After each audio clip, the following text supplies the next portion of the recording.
Bukas na katakdang ilabas ng Commission on Elections ang pinal na listahan ng national at local candidates para sa eleksyon 2025. Dismayado naman ang komisyon dahil bago pa ang election period, naglipana na ang promotional materials ng ilang nais kumandidato. Nakatutok si Darlene Kai. Wala pang campaign period pero kahit saan ka tumingin, nagkalat na ang mga mukha at pangalan ng mga aspirant o nais kumandidato sa darating na eleksyon.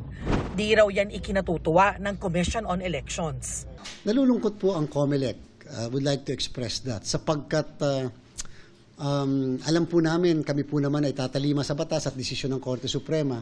Napakabigat po sa kalagayan namin at papatuhan ng sisi ng ating pong mga mamamayan sapagkat naglipa na mga pagmumukha nila. Pero taliraw ang kamay ng COMELEC ukol dito. Hindi pa kasi sila itinuturing na mga kandidato kaya wala raw kapangyarihan ng COMELEC na kasuhan ng mga aspirant o ipatanggal ang anumang promotional materials nila. Sa January 12 pa kasi ang opisyal na pagsisimula ng election period. Habang sa February 11 pa ang umpisa ng campaign period ng mga senatorial candidate at party list groups. Sila daw po ay kandidato lamang sa unang araw ng campaign period. Ibig sabihin, lahat po ng ginagawa nila ngayon, wala pa pong election law na mag-govern sa kanila. Wala pa pong prohibition, wala pong violation. Kaya sa ngayon, may pakiusap na lang muna ang COMELEC sa mga nais tumakbo sa eleksyon. Dahan-dahan lang, medyo hinay-hinay. Alam niyo po, wag po natin i-underestimate ang katalinuhan ng ating mga kababayan. Nagpaalala naman ang COMELEC tungkol sa ban o pagbabawal sa paglalabas ng gobyerno ng pondo sa mga proyektong may kinalaman sa public works at social services 45 araw bago ang eleksyon alinsunod sa Omnibus Election Code. Pero paglilinaw nila, pinapayagan ng COMELEC yung exemptions na yan na sa aming palagay ay hindi naman pamumulitika kung hindi talagang proyekto na nakalagay sa ating budget at na matagal na rin na plano. Ang masahirap po na proyekto ay yung naisip lang ng politiko dahil sa tumatakbo. Sinabi kasi sa isang pahayag ni Camarines Sur Representative El Rey Villafuerte na maaaring malagay sa alanganin ng mga residenteng nakatira sa mga lugar na dinaraanan ng mga kalamidad sakaling ipatigil ang ilang infrastructure projects kasama na ang kalsada at iba pang infrastruktura na sinira ng nakaraang mga bagyo. Pero ayon sa Omnibus Election Code, automatic na exempted sa ban ng mga emergency work dulot ng mga kalamidad. Hindi naman daw pipigilan ng COMELEC ang pamimigay ng ayuda pero dapat walang politiko sa mismong distribution. Hindi po magiging balakid ang inyong COMELEC sa pagbibigay ng tulong sa mga kaibabayan nating mahihirap, sa pag-aaral ng mga mahihirap, scholarship, yung mga pantawid talaga pamilya, yung talagang pantawid sa gutom, yung mismong pang-burial services, yung mga papalibing man lang. Hindi po natin po yan pipigilan. Basta, dapat maging maliwanag ang hihingin sa amin na pahintulot o exemption kung paano ito sasagawa, sino ang benepisyaryo, magkano gagamitin, at dapat hindi present ang politiko sa distribution. Bukas, nakatakdang ilabas ng COMELEC ang final list ng mga kakandidato sa midterm elections. Sa Lunes, January 6 na kasi sisimula ng pag-iimprenta ng mga balota. Para sa GMA Integrated News, Darlene Kai, nakatutok 24 oras. Mas lumapit pa sa Luzon ang tinaguriang monster ship ng China Coast Guard ayon sa security analyst na si Ray Powell. Sa kanyang post sa social media na X, sinabing namataan ngayong araw ang monster ship ng China sa layong 50 nautical miles lang mula sa mainland ng Luzon. Mas malapit yan sa dalampasigan ng Pilipinas kumpara sa unang ulat ni Powell na nasa 120 nautical miles ang naturang barko noong unang araw ng taon. Pasok ang mga distansyang yan sa loob ng 200 nautical mile exclusive economic zone ng Pilipinas. Ay kay National Security Council Assistant Director General Jonathan Malaya, hindi na raw nakapagtataka kung may mamataang monster ship ng China sa Bajo de Masinloc dahil matagal nang inookupan ng mga barko ng China ang lugar. Bagaman tiyempuhan, nakakalapit pa rin naman daw doon ang mga mangingisdang Pilipino. Patuloy rin anya ang paghahatid ng BIFAR at ng PCG ng mga krudo at iba pang supply sa mga mangingisdang Pinoy bilang pagsuporta sa kanilang mga aktibidad sa lugar. Sinusubukan pa namin makuha ang pahayag ng Chinese Embassy kaugnay nito. May na-achieve na patent kamakailan ang isang pamantasan sa Iloilo City para sa kanilang scientific discovery. Nilinang naman sa Isabela ang proseso para sa pagpaparami ng mga kambing. Ang mga scientific breakthrough na yan, tinutukan ni Jonathan Andal. Meet These 5 growing kids, mga batang kambing sila na produkto ng prosesong pinagtulungan ng Department of Science and Technology at Isabela State University. Yan ang embryo transfer at artificial insemination na ginagawa na rin sa mga tao.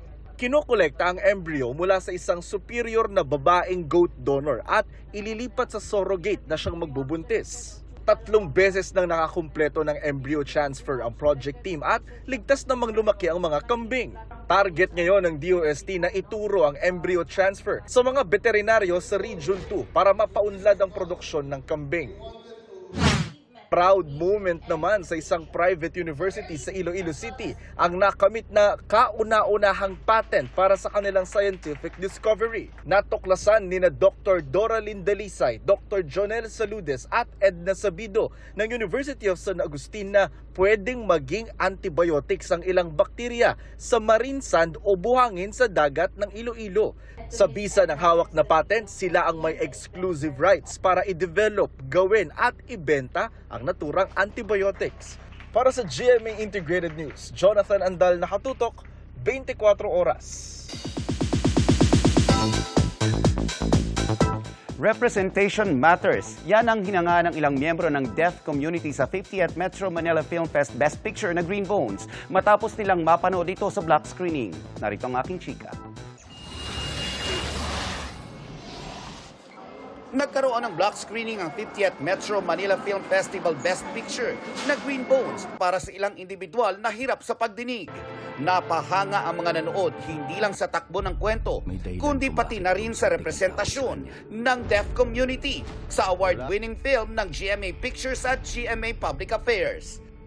Gumanap sa Green Bones si Shena Stevens bilang isang bata na hirap sa pagdinig. Ang nakakaantig na pagganap ni Shena ang nagbigay sa kanya ng kanyang kauna-unahang award na Best Child Performer sa nagdaang MMFF Gabi ng Parangal. Isa sa mga nakanood at naantig ang damdamin ay si Camille na para makarinig ay kinabitan ng cochlear implant. Nagpapasalamat siya at naisip ng produksyon ang mga taong hindi o hirap na makarinig. At malaking tulong daw ang subtitles ng pelikula para maintindihan at mapalapit sa puso ng mga manonood ang kwento. Without the subtitles, I don't think I will be able to understand the movie. Pero because of the subtitles, the expressions of the people, I'm able to understand it fully. So, if hearing alone, it's really hard. Na-appreciate naman ni Maria, isang deaf individual, na malinaw at inspiring ang representasyon ng deaf community. Lalo na sa pagganap ni MMFF 2024 Best Actor Dennis Trillo. Nakita niya raw ang sarili sa pelikula, kaya't lalong naantig ang kanyang damdamin. Clear yung scene and all, and it's really touching. Kasi it's, nandun kami as a deaf representative. And then we saw how he signed, and we're really proud of it. And also the Uncle Dom, ang ganda ng facial expression and signing, wow. It's amazing.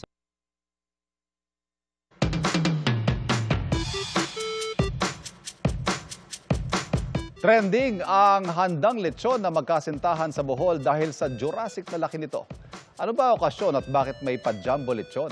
Kuya Kim, ano na? Isang tingin pa lang sa lechong ito, tiyak mapapahawa ka na sa batok mo. Ang jumbo lechon kasing ito, putok-batok talaga. Ang viral lechon, na umabot sa 98 kilos ang bigat, handa na magkasintang Roxanne at Bobby mula Tagbilaran, Bohol. Ang okasyon po ay pamanhikan. Sa laki ng kanilang handa, hindi na raw tumagkasya sa kanilang mesa. Awang guys, ang baboy, usa kalamisahan. Sobrang nagulat talaga kami kasi hindi namin inakala na ganun umabot yung ganun kalaki yung baboy. Ang baboy na kanilang nilechon, binili daw mismo ni Bobby para sa kanilang pamamanhikan. Oktubre pa lang daw ay iihawin na dapat ito. Kasi supposedly, sabi niya, October sana siya mamanhikan sa amin. Kaso na-postpone yun.